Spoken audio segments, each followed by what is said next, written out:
আসসালামু আলাইকুম। সম্মানিত বাংলাদেশ বার কাউন্সিল পরীক্ষার্থীবৃন্দ, আপনারা সকলেই জানেন যে ইতিমধ্যে বাংলাদেশ বার কাউন্সিল এমসিকিউ পরীক্ষার ফরম পূরণ বিজ্ঞপ্তি 25শে ফেব্রুয়ারি প্রকাশিত হয়েছে।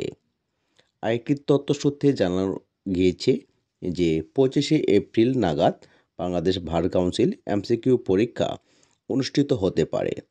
বাংলাদেশ বার কাউন্সিল এমসিকিউ পরীক্ষা খুবই একটি গুরুত্বপূর্ণ পরীক্ষা।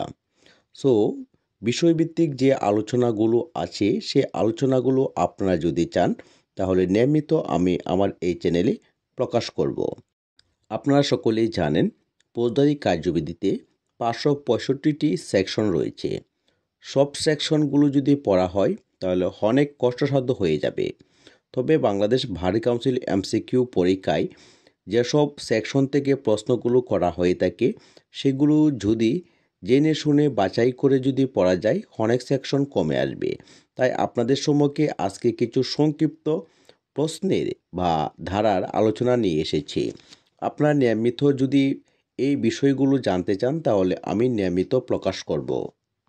আজকে এই ভিডিওতে কথা বলার চেষ্টা করব সেকশন 99, 100, 103 এবং 99 খ ধারা সম্পর্কে, অর্থাৎ খুবই গুরুত্বপূর্ণ এই সেকশনগুলো। সেকশন 96 ধারা বিধান আপনি এভাবে মনে রাখতে পারেন: বস্তু, দলিল, পার্সেল তিনটি বিষয় তল্লাশি পরোয়ানা জারি করে উদ্ধার করতে পারে metropolitan magistrate, first class magistrate বা নির্বাহী ম্যাজিস্ট্রেট। 100 ধারাতে বলা হয়েছে ব্যক্তিকে তল্লাশি, অর্থাৎ কোনো ব্যক্তিকে যদি বেআইনিভাবে আটক করে রাখা হয় তাহলে metropolitan magistrate, first class magistrate, নির্বাহী ম্যাজিস্ট্রেট 100 ধারা প্রয়োগ করে সেই ব্যক্তিকে উদ্ধার করতে পারেন। 103 ধারাতে বলা হয়েছে তল্লাশি কার্যক্রম পরিচালনা সম্পর্কে।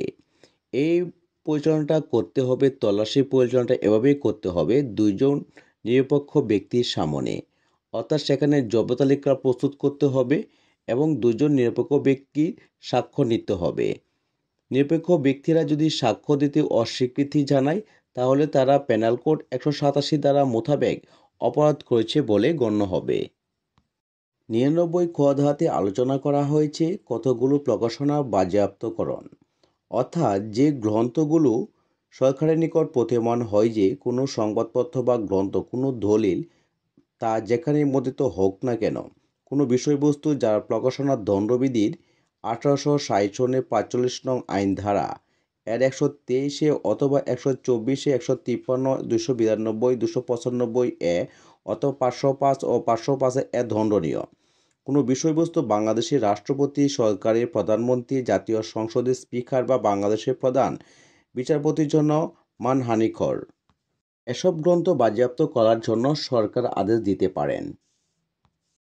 এতে যদি কোনো ব্যক্তি সংক্ষুব্ধ হয় তাহলে ওই ব্যক্তি 2 মাসের মধ্যে আবেদন করতে পারবেন হাইকোর্ট ডিভিশনে। হাইকোর্ট ডিভিশন যে সিদ্ধান্ত দিবে সে মোতাবেক সে গ্রন্থগুলো পরিচালিত হবে।